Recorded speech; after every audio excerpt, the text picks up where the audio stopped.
Episode 100 of American Horror Story is here, so let's break down the major plot points that occurred in the episode, review it, and then get into some theories about where 1984 is heading. Firstly, we'll begin with the recap. It's 1985, and Richard Ramirez and Mr. Jingles are sharing a motel room in Los Angeles. Mr. Jingles expresses that he's tired of putting up with Ramirez's lifestyle, and he's tired of seeing people die.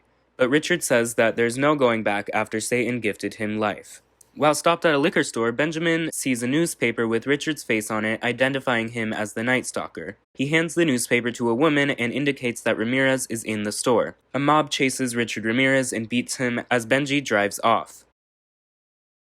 Time jump to 1989 at a now abandoned Camp Redwood, where Montana kills a wandering duck photographer with Xavier's support, while the ghosts of the 1970 victims observe. Cut to an episode of The Lifestyles of the Rich and Famous starring the real estate mogul Margaret Booth, who has made a career of buying properties with dark pasts, like John Wayne Gacy's home, the Winchester House, Spawn's Ranch, and Briarcliff Manor. And, surprise, beside Margaret Booth is Trevor Kirchner, who reveals that the knife missed his heart and he miraculously recovered and married Margaret. Flashback to 1985, when Trevor wakes up from his coma, where he and Margaret make a deal to get married and share Margaret's riches in exchange for Trevor not turning her into the police. Back at the Booth mansion in 1989, and we meet Margaret's assistant Courtney, who tells the happy couple that Brooke Thompson has lost her final appeal and is set to be executed. Meanwhile, the ghosts of Camp Redwood rummage through the photographer's belongings, and Ray expresses his frustration with Montana and Xavier's killing habit. The photographer's girlfriend shows up and Xavier kills her to Ray's dismay. Also on death row, Richard Ramirez astral projects to Brooke's cell and offers her a similar deal with Satan that Mr. Jingles took. Brooke politely declines. Margaret finds out about the photographer and his girlfriend's murder at Camp Redwood, which inspires her to plan a food and music festival on the camp grounds, in order to capitalize off, or in her words, baptize, the campsite, just in time for Halloween 1989. Now, Benjamin Richter finds himself leading a new life in Alaska with a wife and a child.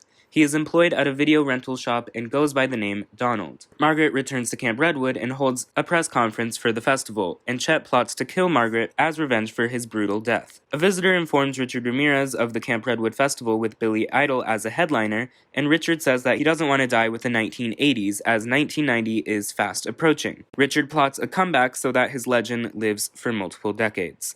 As Brooke walks to her death, Richard gives her another chance to take his offer, which she declines again. About to be executed, Brooke speaks through the one-way mirror, assuming Margaret is on the other side, and pleads her innocence once more. Meanwhile, Richard channels Satan and possesses the prison guard, who is assumed to have allowed for Richard to escape the prison. Back in Alaska, Benjamin finds his wife slain and a note on the back of the Camp Redwood Festival flyer from Richard saying Satan will have his vengeance.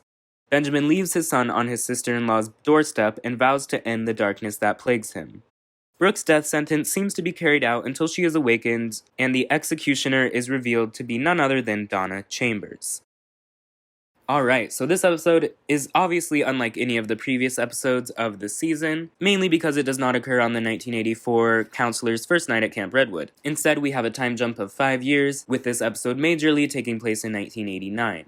To me, this episode is clearly set up as if it is the sequel to the first 5 episodes, if the first 5 episodes were one whole slasher film. I would also assume that the next 3 episodes will follow suit, and this whole season will be split into 2 parts, the original and the sequel.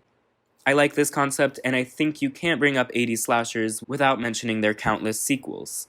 For what it was, I think this episode was done really well, although I do think it's very unlikely that no one would catch on to Margaret being behind the murders. I mean, we have Brooke maintaining her innocence, and now Margaret, survivor of 2 serial killings, buying famous sites of other murders.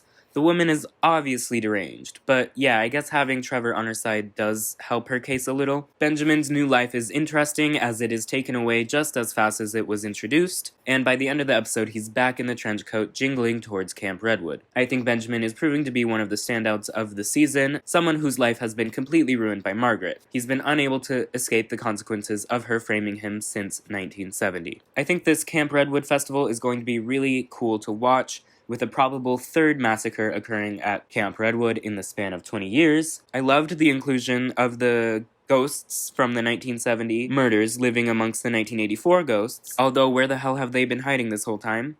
But anyway, this episode marks a new beginning for the season, and I'm still on board, so I give episode 6 of 1984 and episode 100 of the series overall 8 Montana Dukes out of 10.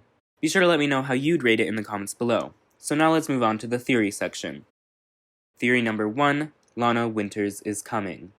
Okay, so of course in this episode we got that little nod to Briarcliff, with Margaret Booth now owning the property in 1989. The thing is, prior to this, we were led to believe that Briarcliff had been abandoned since its closure in 1971. We never see Briarcliff during the 80s, so it's not like this is a continuity error.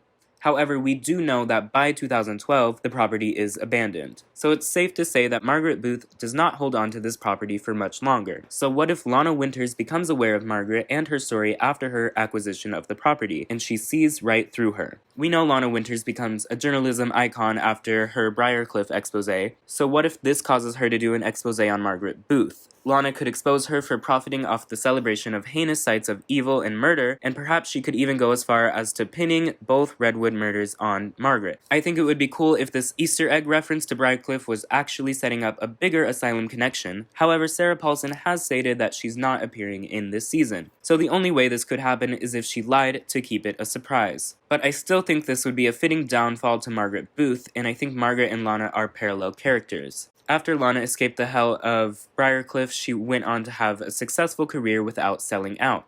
But after Margaret, quote-unquote, survives the 2 Redwood murder sprees, she builds her career off of the novelty of real-life crimes. Theory number 2. Donna, Brooke, and Trevor are all working together.